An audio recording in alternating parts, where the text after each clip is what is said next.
mapasok ko lang din. Yung iba kasi ngayon si taxi rider medyo masiselan eh. Huwag nyo na masyadong palakin pa na may mga nagre-report na yung pasahero mo. Manyakis. Ito naman, syempre, doon na tayo sa third question natin, which is the most important. Bilang MC taxi riders and motovloggers na rin. Kasi matagal na kayo, may years na kayo. Ano naman yung maipapayo nyo? Yun, Mapapayo nyo doon sa mga gusto magsimula. Ito, share ko lang, magkaiba kasi yung responsibility na nag-MC taxi ka lang na hindi ka nagbablog. Tama. Doon sa nagbablog ka, kasi kailangan mo may consent ka doon sa kinausap mo eh. Doon sa riders mo, sa kasakay mo, I mean. So, kailangan talaga, may knowledge ka rin sa privacy. So, data privacy, alam nyo yan, guys. So, hindi tayo basta-basta nagpo-post.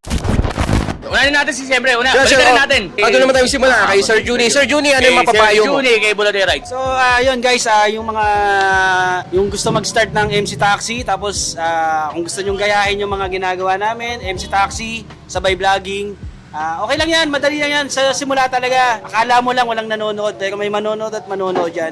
Tsaka yung sinasabi ni Sir Delio na, syempre kung magko-content ka about sa passenger mo, kailangan mo ng consent. Hindi pwede na maganda yung sakay mo, nagkwentuhan kayo, tapos bigla mong in-upload. Hindi yun ano eh. Hindi yun valid reason. Oo, hindi. Kailangan mo talaga na, kahit sabihin mo na masaya yung kwentuhan Kasi minsan, nyo, sorry, ito may mga kasi pagkakataon na, hindi, vlogger ako eh. Parang nagiging, kailangan, kung vlogger ako, entitled ka. kahit hindi ako magpaalam sa'yo, hindi, So, entitled na ako. Ako kasi minsan, ang ginagawa ko, may camera ako, may madami camera. Pag nagtanong sila, mas maganda.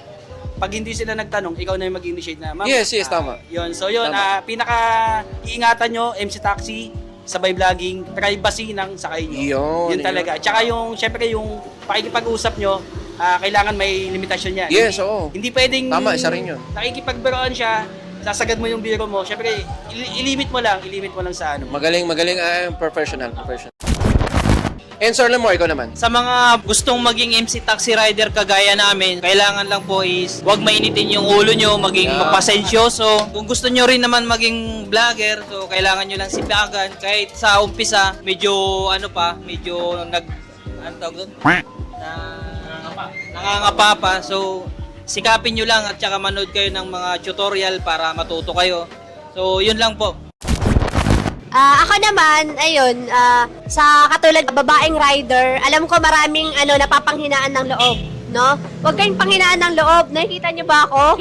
Ako, nakakulong lang ako dati sa isang lugar lang. Ngayon, sinusubukan ko. Eto, nakakapag-vlog pa ako. Nahihiya naman ako magsalita sa camera, pero ngayon, nandito na, oh. Last week, matok!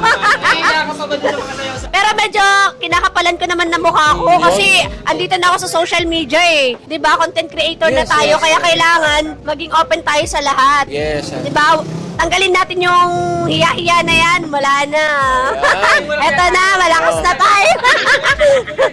Kung ano yung nagagawa ng mga lalaki, kayang-kaya din natin. Tama. Pero yun nga, ang ano nga natin dyan is, sana yung sa mga lahat ng MC Taxi Rider, wag tayong maglaban-laban, pare-pares. Tsaka, sino ba magtutulungan dyan kung hindi tayo rin lang naman, di ba? Actually, nakaka-relate naman ako na sales kasi sa inyong app, sa atin 5, ako yung hindi MC taxi rider. But anyway, minsan, may dumating sa time na nag-iisip din ako na gusto ko din i-try. Kasi mabilis yung content. And ang problema kasi, si Mrs. kasi ko, pag nanonood, katulad ng mga napapanood niya, sobrang lapit talaga sa babae. Huwag mo panoorin si Bulado. Mami, I love you. Sabi mo, mismo.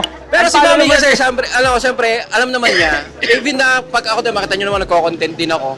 So alam din niya na yung limitation, minsan kasama ko siya para mag-video sa akin. Pero Dels, cut ko lang din ha. Yes. Si Mami, si Mrs. mo, lagi mo kasama, suporta sa'yo. Yes, yun naman ang pinaka-the best sa... Mga video mo nakikita ko si Mami ha. Oo, di ba? Ganun ka-support yung Mrs. mo. Yes, ganun siya ka-supportive. Pero since siya rin na rin nagmamanage yung schedule ko. Napakaganda kapag supportive din yung ano ko. Shoutout, Beb. Yun. Yun. So, kay Boss K. Yan. Siya rin yung nag-aayos din minsan ng ano. Schedule. Parang nga sarap sa pakiramdam na parang wala kang limitasyon. And may taga-correct din sa'yo. May correct. Uy, dapat di mo sasabihin to. Yung mga ganun pakiramdam. Ito pa. Alam mo ba na bukod sa MTRCB din Oo nga. kasi bago ko ilabas yung isang content Yes. Titinang muna yan. Tapos, Yes. Kaya, Para kang may technical team eh, no? Tama ba? Yun, oh. Yun. Double check. So, yun. So, shoutout sa mga Macy's na supportado yung ating pinaglalaban. Yan, o yun, o.